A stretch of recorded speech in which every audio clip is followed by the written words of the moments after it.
Hi guys, good morning. So another day and today is Friday and I'm super excited to share this to you. Alam nyo na guys na next week yung ating bagong makeup serye or makeup series. So excited for that. By the way guys, if you're a returning subscriber, thank you so much for being here. If you're new, please don't forget to like, share, and subscribe and be excited for my new makeup series. But today, as I have said, I took a rest muna sa makeup tutorial kasi nga nag-bumps yung skin natin due to heavy makeup because of the Halloween makeup series that we did. But don't worry, babalik ako for another makeup serye and it would be fun. And today, yun na nga, I will be sharing my thoughts about this Go by Glide Makeup Brush Cleaner. So I've been using it and actually yung nagamit ko na yung 1 liter, mga halfway na ata ko. And this one is para siyang refiller. Merong 1 liter and ito. And if mauubos to, magre-refill na naman ako. And it's super useful, especially for me, na doing makeup gigs. And super handy niya guys. And papakita ko sa inyo ha. I'm going to insert some clips of the unboxing, how much, and what are my thoughts about it.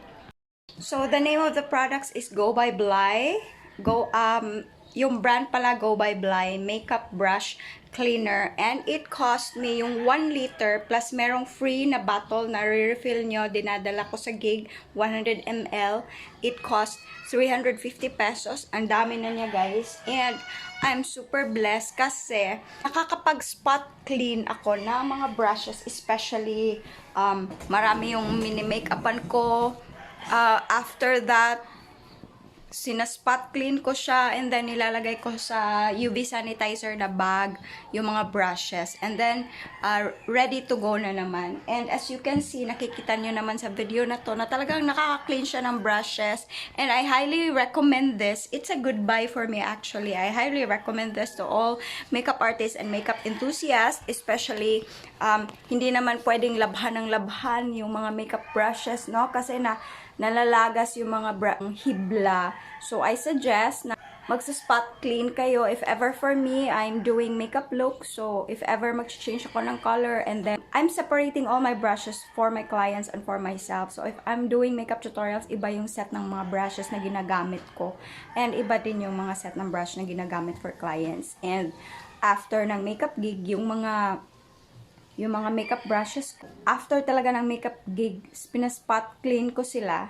And then, bago ko sila ibalik sa kanilang mga brush storage na pouch ko.